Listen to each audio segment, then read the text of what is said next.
بہت عرصہ مجھے اس راز کا پتہ ہی نہ چل سکا کہ ماں کو میرے آنے کی خبر کیسے ہو جاتی ہے۔ میں اسکول سے آتا تو دستک دینے سے پہلے دروازہ کھل جاتا، کالج سے آتا تو دروازے کے قریب پہنچتے ہی ماں کا خوشی سے دمکتا چہرہ نظر آ جاتا۔ وہ پیار بڑی مسکراہٹ سے میرا استقبال کرتی، دعائیں دیتی اور پھر میں صحن میں اینٹوں سے بنے چولہے کے قریب بیٹھ جاتا۔ ماں گرما گرم روٹی بناتی اور میں مزے سے کھاتا۔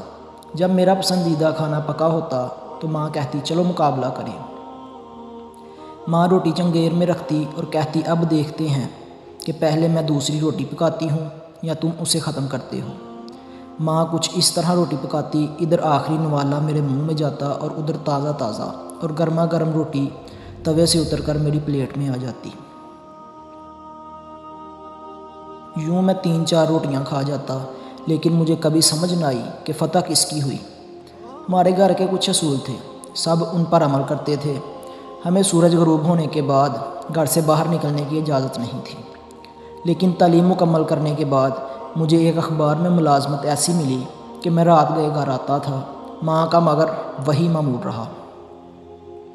میں فجر کے وقت بھی اگر گھر آیا تو دروازہ خود کھولنے کی ضرورت کبھی نہ پڑی۔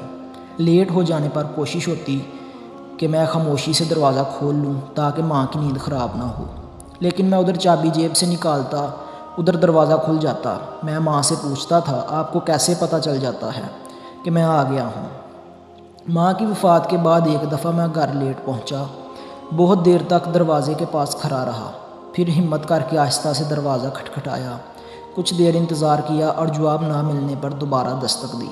پھر گلی میں دروازے کے قریب اینٹوں سے بنی دہلیز پر بیٹھ گیا، سوچوں میں گم نہ جانے میں کب تک دروازے کے ساتھ ٹیک لگائے بیٹھا رہا اور پتہ نہیں میری آنکھ کب لگ گئی۔ بس اتنا یاد ہے کہ مسجد سے اذان سنائی دی۔